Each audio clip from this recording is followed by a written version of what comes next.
नमस्कार। AB news खबरको दैनिक अनि पृथक प्रस्तुति एबी न्यूज एट देशमा आजमा स्वागत छ। साना खबर या ठूला खबर जसले समाजलाई सकारात्मक दिशातर्फ डोर्याउँछ या त्यस्ता खबर जसले सम्बन्धित पक्षलाई सचेत बन्न खबरदारी गर्छ। खबर हरपल अनि निरन्तर देशैभर भएका खबरदाताहरूको सामूहिक प्रस्तुति एबी न्यूज एट देशमा आजलाई आउनुहोस्। सुरु गरौँ। खोटाङको कपिला सगढी गाउँपालिकाले निशुल्क स्वास्थ्य शिविर सञ्चालन गरेको छ। गाउँपालिकाको आयोजना तथा काठमाडौँ मेडिकल कलेजको प्राविधिक सहयोगमा पृथ्वी माध्यमिक विद्यालयमा सोमबारदेखि 2 दिने निशुल्क स्वास्थ्य शिविर सञ्चालन भएको हो। स्वास्थ्य शिविरमा जनरल मेडिकल, स्त्री रोग, बाल रोग, शल्यक्रिया, सर्जरी, मानसिक तथा नशा रोग सहित 15 किसिमको रोगको उपचार तथा पहिचान गरिने गाउँपालिकाले जनाएको छ। रोग पहिचान गरेर नागरिकलाई स्वास्थ्यको हक प्रत्याभूत गर्न निशुल्क स्वास्थ्य शिविर आयोजना गरिएको कपिलासगढी गाउँपालिकाका अध्यक्ष समीर राईले बताए। शिविरबाट शल्यक्रिया गर्नुपर्ने बिरामी पहिचान भएमा 50% छुट लिएर काठमाडौँ मेडिकल कलेजमा लगेर निशुल्क उपचार गरिदिने व्यवस्था मिलाइएको छ। शिविरका लागि काठमाडौँ मेडिकल कलेजबाट 26 जना चिकित्सकको टोली बाक्सिलामा आएका छन्। स्वास्थ्य शिविरको पहिलो दिन 875 जना सेवाग्राहीले सेवा लिएको गाउँपालिकाले जनाएको छ। शिविरमा आवश्यक पर्ने औषधि र शिविरमा आउन सहज होस् भनेर पालिकामा यातायातको व्यवस्थापन गरेको गाउँपालिकाले जनाएको छ।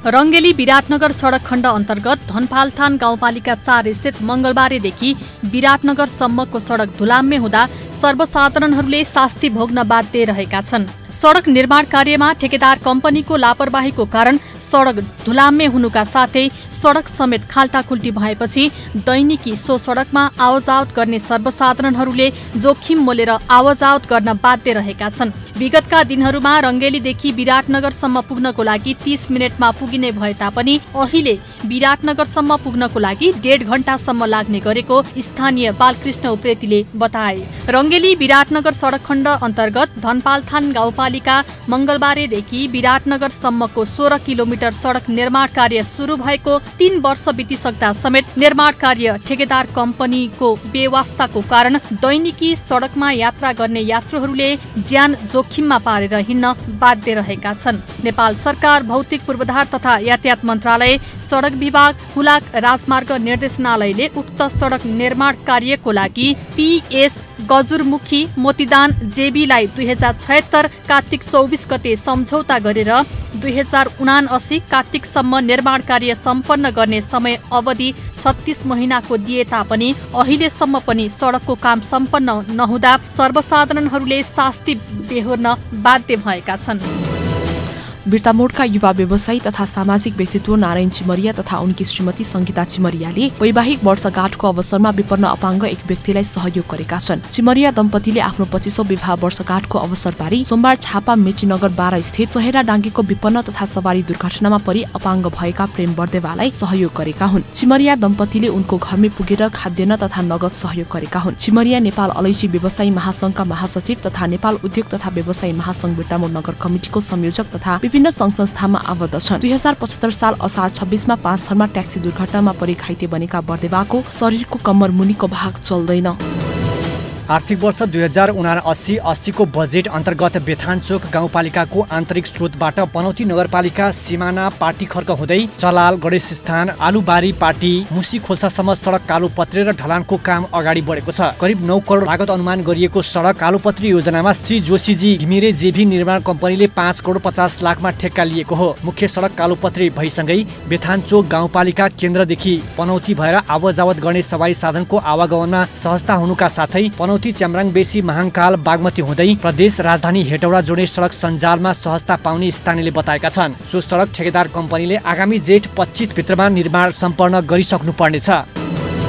तनहुँ जिल्लाको प्रसिद्ध ऐतिहासिक धार्मिक तीर्थस्थल छाब्दी बाराही मन्दिरमा श्रद्धालु भक्तजनहरूको भीड लागेको छ। दैनिक 5000 देखि 7000 सम्म भक्तजनहरूको भीड लाग्ने गरेको मन्दिर संरक्षण समितिले जनाएको छ। स्वदेशी तथा विदेशी आन्तरिक एवं बाह्य धार्मिक पर्यटकहरूको उत्साहजनक सहभागिताका कारण स्थानीय स्तरमा उत्पादित वस्तुहरूले बजार पाउने गरेको छ। विशेष गरी लमजुङ, गोर्खा, चितवन, कास्की, मनाङ, काठमाडौँ र भारतीय मूलका हिन्दू धर्मावलम्बीले आफ्नो मनोकामना पूरा हुने र भएपछि यस मन्दिरमा आउने गरेका छन्। तनहुँ जिल्लाकै प्रमुख पर्यटकीय तीर्थस्थल छाप्ती बाराही मन्दिरमा विशेष गरी विद्यालय उमेर समूहका विद्यार्थीहरू आफ्नो पठन पाठनमा सकारात्मक परिवर्तन आओस् भनेर भाकल तथा दर्शनका लागि आउँछन् भने युवा युवतीहरू नेपाली, भारतीय र ब्रिटिस सेवामा जागिर खानका लागि पाउने र कोही युवा युवती भने अमेरिका, अस्ट्रेलिया, जापान, क्यानाडा जस्ता महत्वपूर्ण आय हुने विदेशी मुलुकमा रोजगारी र अध्ययनका लागि भाकल गर्न र भाकल पूरा भएपछि जाने गरेका छन्। अझ रोचक प्रसंग त झन् विभिन्न राजनैतिक दलका उम्मेद्वारहरू आफूले चुनाव जित्न सकु भनेर भाकल गर्न आउने गरेको पाइन्छ।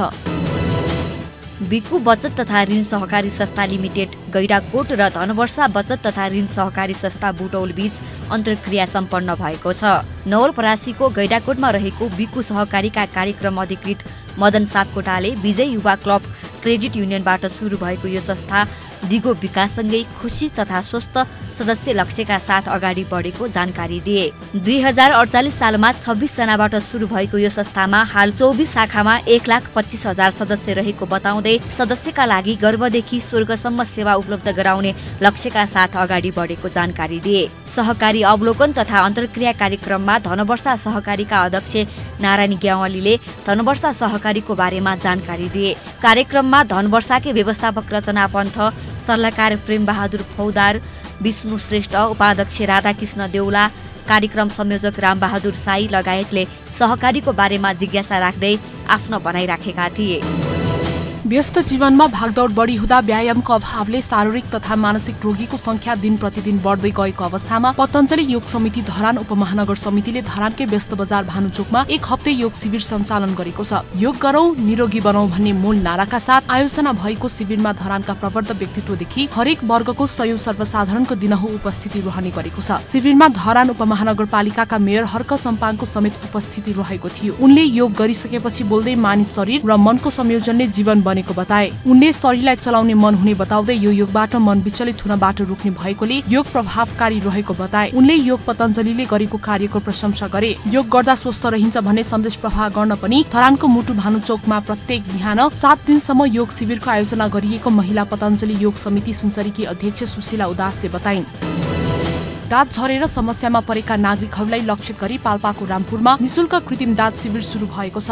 कालीगण्डकी फाउन्डेसन नेपाल रामपुर पाल्पाको आयोजना र ट्राभल डेन्टिस्ट्री नेपालको प्राविधिक सहयोगमा शिविर सुरु भएको हो। शिविरको शुभारम्भ गर्दै रामपुर नगरपालिकाका उपप्रमुख बालकुमारी थापाले दाँत नभएर समस्यामा परेका नागरिकको लागि यो शिविर वरदान साबित हुने बताइन्। रामपुर नगरपालिकाका प्रमुख प्रशासकीय अधिकृत लेखनाथ न्यौपाने पाचन बोली र सुन्दरताको लागि दाँतको महत्व रहेको भन्दै नागरिकको मुहारमा चमक ल्याउन शिविरले सहयोग गर्ने बताए। रामपुर नगरपालिका प्रवक्ता एवं रामपुर नगरपालिका 1 का वडा अध्यक्ष कपिल बहादुर खानले दाँतले खुसी साट्न मात्र नभई दीर्घजीवन जिउन सहज गराउने बताए। रामपुर अस्पताल विकास समितिका अध्यक्ष रमेश ढकालले दाँतको समस्या भएका नागरिकहरूका लागि शिविर कोसेढुङ्गा साबित हुने बताए। ट्राभल डेन्टिस्ट्री नेपालका संयोजक डाक्टर शङ्कर श्रेष्ठ र दन्तरोग विशेषज्ञ डाक्टर वर्षा घिमिरेले कृत्रिम दाँतको उपयोगिता र शिविरको प्रतिक्रियाको बारेमा जानकारी दिएका थिए। कालीगण्डकी फाउन्डेसन नेपालका अध्यक्ष नीलकण्ठ भण्डारीले दाँत झरेर चपाउन बोल्न समस्या भएका पाल्पाको रामपुर, निस्ती, पूर्व खोला र रमभाका नागरिकहरूको लागि शिविर सञ्चालन गरिएको बताए।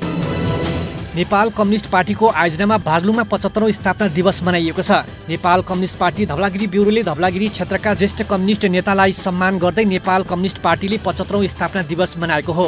धवलागिरी क्षेत्रमा रहेको कम्युनिस्ट आन्दोलनमा महत्त्वपूर्ण योगदान पुर्याएको भन्दै 9 जना ज्येष्ठ कम्युनिस्ट नेतालाई सम्मान गरिएको छ। यस क्षेत्रको कम्युनिस्ट आन्दोलनमा योगदान गरेका म्याग्दीको बेनी नगरपालिका 6 का ध्रुवलाल सिंह, मालिका गाउँपालिका 3 म्याग्दीका फिल्टर सिंह, म्याग्दीको बेनी नगरपालिका 2 का चन्द्रबहादुर घिमिरे, बागलुङको ताराखोला गाउँपालिका 2 का अमृत घरती मगरलाई सम्मान गरिएको थियो। कार्यक्रममा सम्मानित 9 जनाले आफ्नो भनाइ राखेका थिए। उनीहरूले नेपालका कम्युनिस्ट पार्टीका नेतामा गैर कम्युनिस्ट चरित्र भएको हुँदा कम्युनिस्ट आन्दोलनले पूर्णता पाउन नसकेको भन्दै आलोचना गरेका थिए। सशस्त्र जनयुद्धपछि लोकतन्त्र र गणतन्त्र स्थापना भएपछि नेपालका विभिन्न कम्युनिस्ट पार्टीको नेतृत्व गर्दै पटक पटक सरकारको नेतृत्वमा समेत भए पनि जनअपेक्षानुसारको काम हुन नसकेको बताएका थिए। नेपाली जनता निष्ठावान नेता, कार्यकर्ता, लोकतन्त्र, संविधान र सिङ्गो कम्युनिस्ट आन्दोलनप्रति ठूला कम्युनिस्ट पार्टीले नै गद्दारी गरेको आरोप लगाएका छन्। कार्यक्रम नेपाल कम्युनिस्ट पार्टीको केन्द्रीय सदस्य तथा धवलागिरी इन्चार्ज बी किरण छेत्रीको अध्यक्षता, बागलुङ इन्चार्ज क्रान्तिको स्वागत र म्याग्दी इन्चार्ज उषा सिंहले गरेकी थिइन्।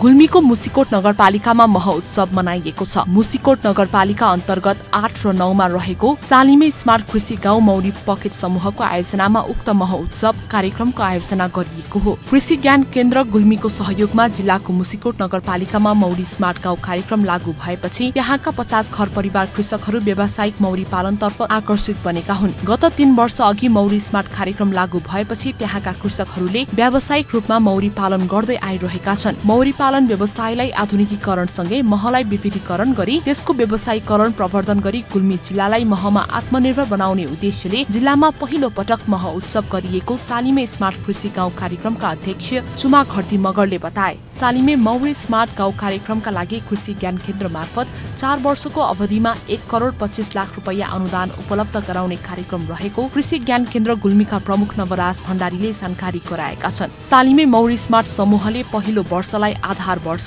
दोस्रो वर्षलाई मह वृद्धि वर्ष, तेस्रो वर्षलाई मह उत्सव र चौथो वर्षलाई मह निर्यात वर्षको रूपमा व्यवस्थित कार्य योजना तय गरेको छ। कार्यक्रममा प्रदेश सभा सदस्य डिलीराज भूषाल, जिल्ला समन्वय समिति प्रमुख दोर्ण खत्री, मुसिकोट नगरपालिकाका पूर्व नगर प्रमुख सोमनाथ सापकोटा, नगर उपप्रमुख गंगा श्रेष्ठ, प्रमुख प्रशासकीय अधिकृत विनोद कुवर लगायतका व्यक्तिहरूले मुसिकोटलाई मह पर्यटकीय स्थलको रूपमा विकास गर्नुपर्नेमा जोड दिएका थिए।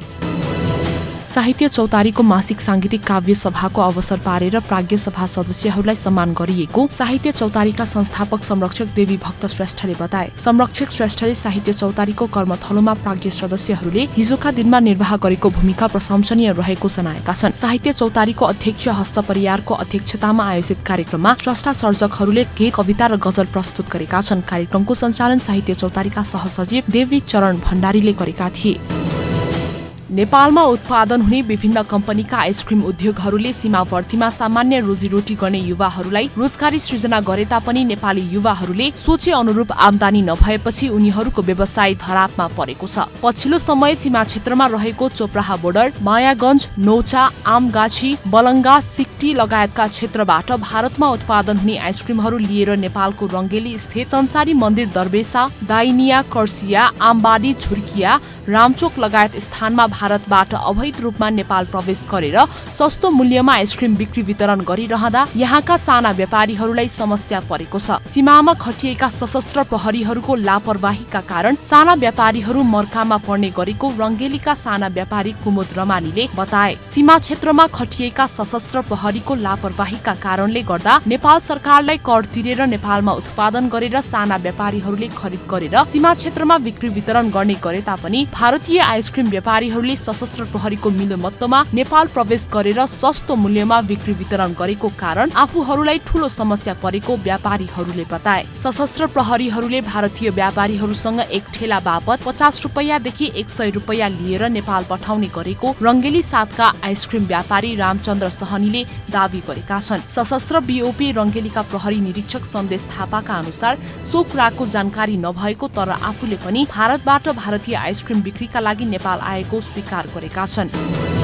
नेपाल उद्योग तथा व्यवसायी महासंघ बिर्तामोड नगर कमिटिको अध्यक्षमा युवराज निरौला निर्वाचित भएका छन्। नगर कमिटिको सोमबार बिर्तामोडमा भएको दोस्रो नगर अधिवेशनबाट अध्यक्षमा विगत 15 वर्षदेखि मोबाइलको क्षेत्रमा आबद्ध युवा व्यवसायी निरौला सर्वसम्मत चयन भएका हुन्। निरौला अघिल्लो कार्यकालको उपाध्यक्ष रहेका थिए। त्यस्तै नगर कमिटिको उपाध्यक्षमा द्वै गोमा भट्टराई र उपेन्द्र बानिया, सचिवमा केदार खनाल, सहसचिवमा द्वै किरण पौडेल र कृष्ण प्रसाद अधिकारी, कोषाध्यक्षमा अमित बुढाथोकी चयन भएका छन्। 2 वर्ष कार्यकाल रहने नगर कमिटिको अधिवेशनले कमिटिको सदस्यहरूमा तुलसी भण्डारी, मीना कटेल, माधव खरेल लगायतलाई चयन गरेको छ। अन्य 9 जना सदस्य कार्य समितिले मनोनित गर्ने व्यवस्था रहेको बिर्तामोड नगर कमिटी इन्चार्ज नारायण चिमरियाले जानकारी दिए। कार्यक्रमका प्रमुख अतिथि प्रतिनिधि सभाका सदस्य तथा महासंघका अध्यक्ष लाल प्रसाद एलपी सावाले अधिवेशनको उद्घाटन गरेका थिए।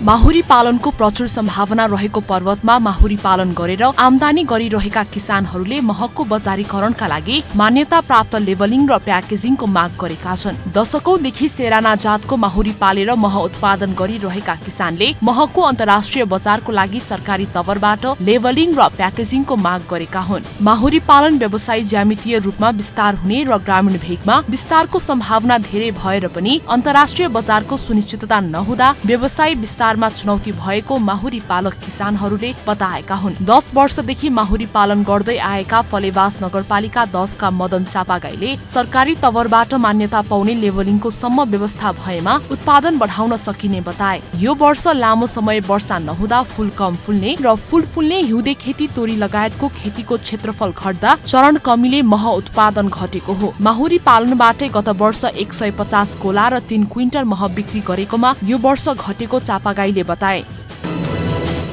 देशकै खबर अनि खबरभित्रको खबर खोज्ने हाम्रा संवाददाताहरूको सामूहिक प्रस्तुति एभिन्यूज एट देशमा आजमा हामी त्यस्ता खबरलाई स्थान दिन्छौँ जुन खबर ओजेलमा परेको छ र बन्न सक्छ खबर। एभिन्यूज एट देशमा आजलाई यति नै। भोलि फेरि देशैभरका खबरका साथ उपस्थित हुने नै छौँ। खबरभित्रको खबरका लागि हेर्दै रहनुहोला एभिन्यूज खबर। नमस्कार।